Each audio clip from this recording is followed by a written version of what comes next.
The Tale of Benjamin Bunny. One morning, a little rabbit sat on a bank. He pricked his ears and listened to the trit-trot of a pony. A gig was coming along the road. It was driven by Mr. McGregor, and beside him sat Mrs. McGregor in her best bonnet. As soon as they had passed, little Benjamin Bunny slid down into the road and set off, with a hop, skip and a jump, to call upon his relations, who lived in the wood at the back of Mr. McGregor's garden. That wood was full of rabbit holes, and in the neatest, sandiest hole of all lived Benjamin's aunt and his cousins, Flopsy, Mopsy, Cottontail, and Peter. Old Mrs. Rabbit was a widow. She earned her living by knitting rabbit wool mittens and muffetees. I once bought a pair at a bazaar. She also sold herbs and rosemary tea and rabbit tobacco, which is what we call lavender. Little Benjamin did not very much want to see his aunt. He came round the back of the fir tree and nearly tumbled upon the top of his cousin Peter. Peter was sitting by himself. He looked poorly and was dressed in a red cotton pocket handkerchief. "Peter," said little Benjamin in a whisper, "who has got your clothes?"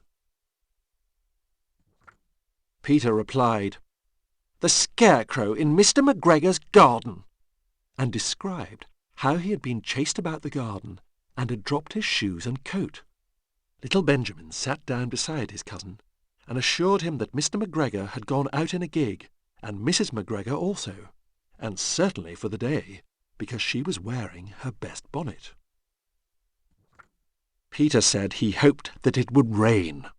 At this point, old Mrs. Rabbit's voice was heard inside the rabbit hole calling, "Cottontail, Cottontail, fetch some more chamomile." Peter said he thought he might feel better if he went for a walk. They went away hand in hand and got upon the flat top of the wall at the bottom of the wood. From here they looked down into Mr. McGregor's garden. Peter's coat and shoes were plainly to be seen upon the scarecrow, topped with an old tam-o'-shanter of Mr. McGregor's. Little Benjamin said, "It spoils people's clothes to squeeze under a gate. The proper way to get in is to climb down a pear tree." Peter fell down head first, but it was of no consequence, as the bed below was newly raked and quite soft. It had been sown with lettuces. They left a great many odd little footmarks all over the bed, especially little Benjamin, who was wearing clogs. Little Benjamin said that the first thing to be done was to get back Peter's clothes, in order that they might be able to use the pocket handkerchief. They took them off the scarecrow. There had been rain during the night. There was water in the shoes, and the coat was somewhat shrunk. Benjamin tried on the tam-o'-shanter, but it was too big for him. Then he suggested that they should fill the pocket handkerchief with onions as a little present for his aunt. Peter did not seem to be enjoying himself. He kept hearing noises. Benjamin, on the contrary, was perfectly at home and ate a lettuce leaf. He said that he was in the habit of coming to the garden with his father to get lettuces for their Sunday dinner. The name of little Benjamin's papa was old Mr. Benjamin Bunny. The lettuces certainly were very fine. Peter did not eat anything. He said he should like to go home. Presently he dropped half the onions. Little Benjamin said that it was not possible to get back up the pear tree with a load of vegetables. He led the way boldly towards the other end of the garden. They went along a little walk on planks, under a sunny red brick wall. The mice sat on their doorsteps, cracking cherry stones. They winked at Peter Rabbit and little Benjamin Bunny.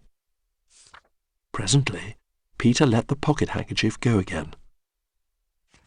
They got amongst flower pots and frames and tubs.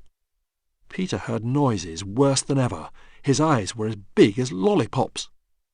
He was a step or two in front of his cousin when he suddenly stopped. This is what those little rabbits saw round that corner. Little Benjamin took one look, and then in half a minute less than no time He hid himself and Peter and the onions underneath a large basket. The cat got up and stretched herself, and came and sniffed at the basket. Perhaps she liked the smell of onions. Anyway, she sat down upon the top of the basket. She sat there for 5 hours. I cannot draw you a picture of Peter and Benjamin underneath the basket, because it was quite dark, and because the smell of onions was fearful. It made Peter Rabbit and little Benjamin cry. The sun got round behind the wood, and it was quite late in the afternoon, but still the cat sat upon the basket. At length there was a pitter-patter, pitter-patter, and some bits of mortar fell from the wall above. The cat looked up and saw old Mr. Benjamin Bunny prancing along the top of the wall of the upper terrace. He was smoking a pipe of rabbit tobacco and had a little switch in his hand. He was looking for his son. Old Mr. Bunny had no opinion whatever of cats. He took a tremendous jump off the top of the wall onto the top of the cat, and cuffed it off the basket, and kicked it into the greenhouse, scratching off a handful of fur. The cat was too much surprised to scratch back. When old Mr. Bunny had driven the cat into the greenhouse, he locked the door. Then he came back to the basket and took out his son Benjamin by the ears and whipped him with the little switch. Then he took out his nephew Peter. Then he took out the handkerchief of onions and marched out of the garden. When Mr. McGregor returned about half an hour later, he observed several things which perplexed him. It looked as though some person had been walking all over the garden in a pair of clogs, only the footmarks were too ridiculously little. Also, he could not understand how the cat could have managed to shut herself up inside the greenhouse, locking the door upon the outside. When Peter got home, his mother forgave him, because she was so glad to see that he had found his shoes and coat. Cottontail and Peter folded up the pocket handkerchief, and old Mrs. Rabbit strung up the onions and hung them from the kitchen ceiling with the bunches of herbs and the rabbit tobacco. The end.